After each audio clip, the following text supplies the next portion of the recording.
Hello and welcome back to Fullerton College Print 75 and 77 Combined Pre-Press class. This is your instructor, Ben Pewitt, and today we're going to look at deleting the backgrounds in JPEGs and other raster images using Photoshop.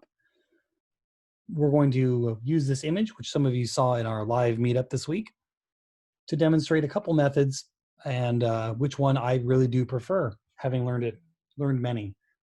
No matter what, the first thing you're going to need to do, I'll make my mouse big to point at it, is you can't delete the background. If I try to delete a background in Photoshop, I'll just make a marquee circle to delete. It will ask you what you want to do with it. You can do foreground color, background color, content aware, pattern, history. Sure, why not?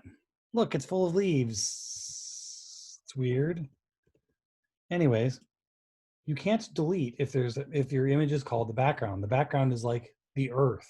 You can't take up the foundation to the point where there's no earth below you. You can only rip off what's on top of the ground.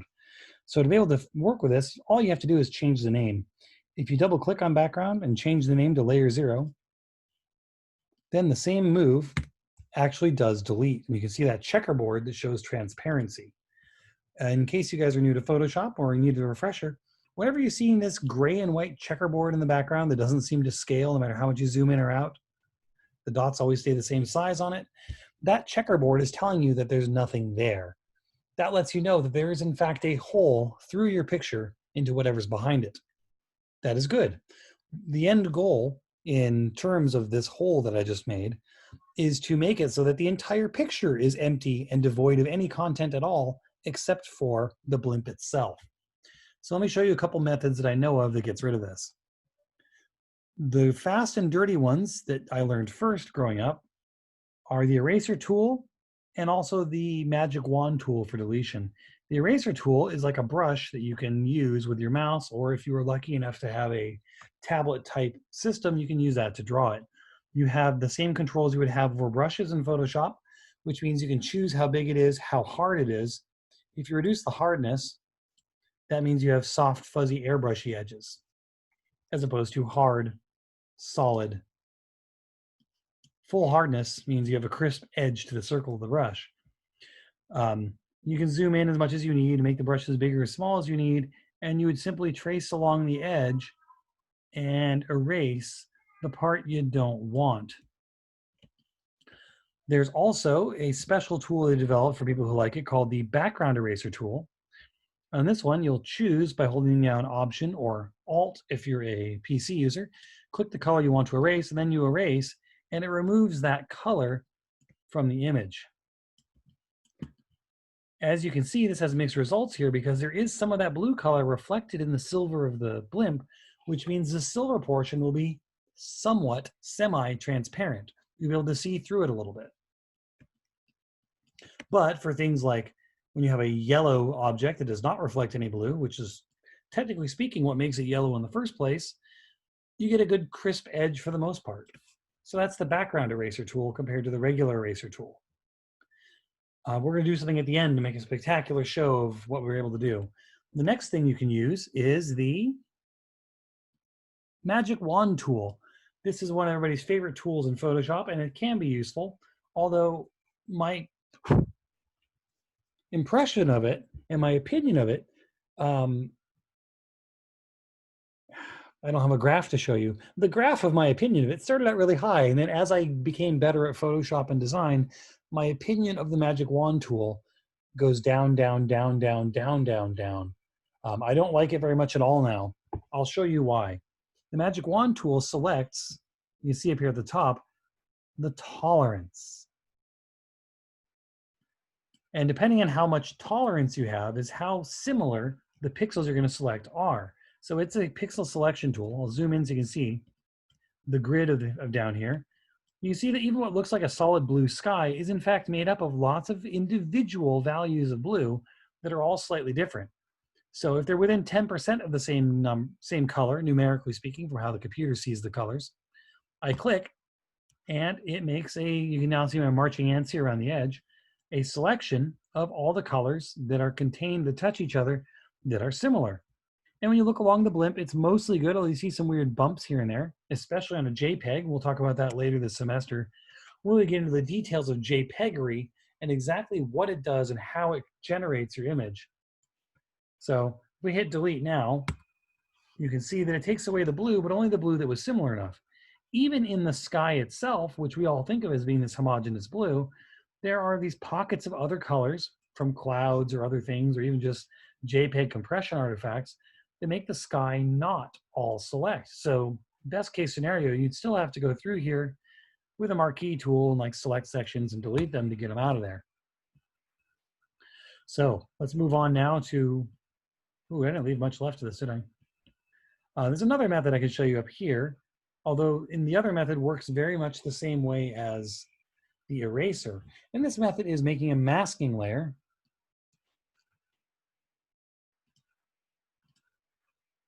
Make a mask.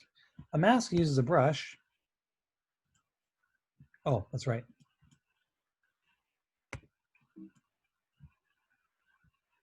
Oh, that's not the brush, it's a color replacement tool. Sorry, that's why. And you paint. Or you switch from black to white and you paint. Anything, you can see a little mask down there. I'll color more at the bottom as well. Anything that gets painted black in a mask covers what you would have seen somewhere else. The results are very much the same as using the eraser tool, except that it's more reversible, because if you ever turn off the mask, if I get rid of the mask, delete, it goes away. Or, sorry, the mask goes away and the picture that was there returns. So the mask is more reversible, but in the end, just like the eraser tool, it's based off of pixels and it's based off of how steady a hand you have. For me, even though I've been doing this now for 15 years, my freehand mouse drawing is still bollocks. I don't do good with that at all. So with a tablet, I'm a little bit better. I do have a Wacom I can plug in and draw with a little pen. But even that's disjointed because I'm drawing over on the side and the pen is moving on the screen. If you have one of those expensive computers where you have a pen tablet built into the screen, you might do better than me with this. But even then, in the end, the problem with all of these methods is they're pixel based. So when you zoom in, they all select or paint over on the grid of pixels as other pixels or lack of pixels. That means that no matter what, you're going to end up with that Lego brick, jaggy, blocky edge that does not necessarily give you that smooth beauty, especially once you drop this on a white background. Let me now show you my preferred method over here. And this is why it's worth learning this, even though it's going to be difficult. But you guys can handle it. Some of you already know this a bit.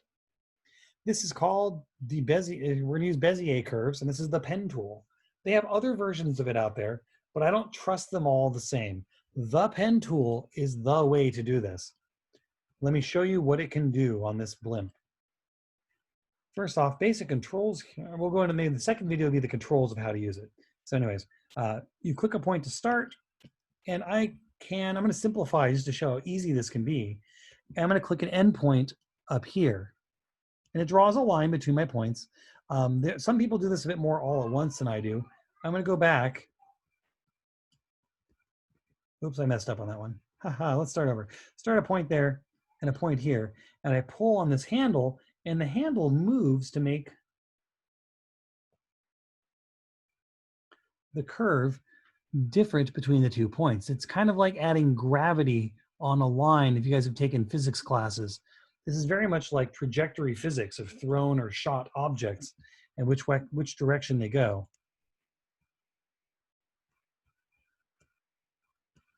Let me go change the convert tool. Sometimes I'm able to do it here. This time I have to actually go in and do that. There we go. It needs a handle on both sides to get the correct shape out of this one. Okay, and we're going to bring this back a little here. I'm going to bring this back up here. You got to get the start angle correct and the finish angle correct, and that gets you that. Now, just to show it, I'm not going to finish this properly. I'm going to block it off to here, here, here. Now I've made a shape out of paths. The paths are these corner points, and they're connected by lines, and it completed back to where it started. If I right-click and say Make Selection, feather rate is 0 this time around, and anti-alias is fine. I say OK, And what that does is it gives me the marching ants, just like if I draw on a circle or a rectangle marquee to make a selection. So now when I delete, I am on the vector mask, whoops, or the vector, whoops, I'm on the masking layer. Go to the regular layer, I hit delete, and I get a solid actual delete. Sure, there's a few spots where my line wasn't perfect because I was doing a simple version where I was cheating. I just want to show you that you can do a big long curve like that very good. So when you zoom in, you scroll along here, there's some spots where a little bit more or less sky appears, but overall, the shape, the outline of the object is preserved perfectly. Okay, just for demonstration purposes, let me go through here and I will make a new layer, put that layer below, and on that layer, he had a, wait, it's a song.